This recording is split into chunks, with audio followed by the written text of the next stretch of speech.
Hello guys, welcome back to my another blog. আমার অন্য একটা ব্লগে তোমাদের সবাইকে স্বাগত। আজকে আমি তোমাদের জন্য খুব সুন্দর একটা রেসিপি নিয়ে এসেছি। দোকানে তো কিনতে পাওয়াই যায়, তবে বাড়িতে বানিয়ে দেখবে একদম দোকানের মতো খুব কম খরচে কম সময় হয়ে যায়। এটার নাম হচ্ছে তিল চিকি, যেটা এখন যে দোকানে বাদাম চিকি, তিল চিকি, সেই তিল চিকি বানাচ্ছি। এই দেখো, তিলটা কিন্তু সাদা তিল নিয়েছি আমি। সাদা তিলটা আমি একটু হালকা ভেজে নিয়েছি, আর এখানে লাগছে গুড়। আর কিন্তু কোনো উপকরণই লাগছে না, তো দেখতে থাকো। কড়াই গরম করে তাতে কিন্তু আমি গুড়টাকে এরকম ছোট ছোট টুকরো করে দিয়ে দিয়েছি। দিয়ে কোনো প্রকার জল কিন্তু দেইনি, তা গ্যাসে একদম লো ফ্লেমে কিন্তু গুড়টাকে এভাবে নেড়ে চেড়ে নিচ্ছি।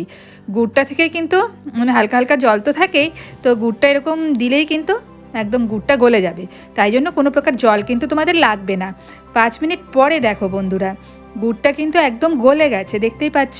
তো একদম লো ফ্লেমে রেখে গুড়টাকে কিন্তু নেড়ে চেড়ে নিতে হবে। আর যতক্ষণ না ঠিকঠাক পাক আসবে ততক্ষণ কিন্তু ভালো করে নাড়তে হবে। পাকটা তোমরা কি করে বুঝবে সেটাই তোমাদেরকে এরপরে দেখাবো। খুব ভালো করে কিন্তু নাড়তে হবে। আর এর মধ্যে চাইলে কিন্তু তোমরা একটু সামান্য আমি বাটার দিয়েছি, এটা কিন্তু একটু সিল্কি ভাব আসার জন্য। তোমরা কিন্তু না দিলেও পারো, না দিলেও কোনো ব্যাপার নেই। তো আমি সামান্য একটুখানি বাটারের মধ্যে ইউজ করলাম, যাতে একটু শাইনি ভাব আসে।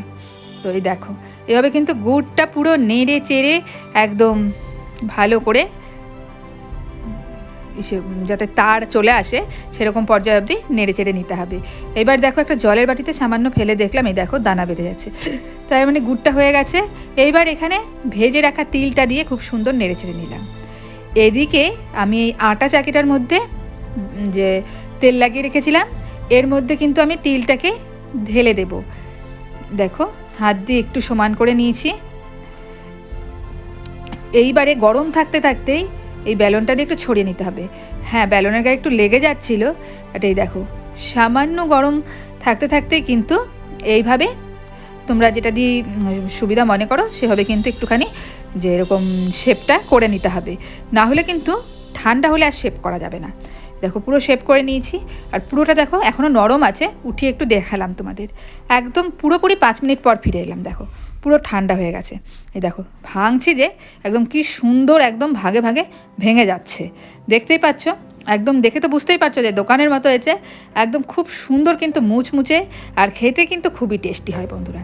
এই দেখো, সবগুলোকে তোমাদের একটুখানি দেখিয়ে দিচ্ছি, দেখো কত সুন্দর। এইভাবে আমি কিন্তু সবগুলোকে শেপ করে প্লেটে সাজিয়ে নিয়েছি। দেখতেই পাচ্ছ কি দুর্দান্ত লাগছে বন্ধুরা। একদম 5 মিনিটের রেসিপি। এখন কিন্তু আর তাহলে দোকান থেকে কিনে খেতে হবে না বন্ধুরা। যারা যারা ভালোবাসো আমার মতো এই তিল চিকি, তারা কিন্তু ঘরেই বানিয়ে নিতে পারবে। তো কেমন লাগলো আমার এই রেসিপিটা বন্ধুরা, আমাকে কিন্তু অবশ্যই জানিও। আর কী কী ধরনের ভিডিও দেখতে চাও সেটাও আমাকে জানিও, তাহলে সেই ধরনের ভিডিও আমি তোমাদের জন্য নিয়ে আসবো। আর তোমরা সবাই আমার চ্যানেলকে আরও বেশি করে কমেন্ট, লাইক, শেয়ার করে দিও, সাবস্ক্রাইব করে দিও, আমাকে এগিয়ে যেতে সাহায্য করো। ধন্যবাদ।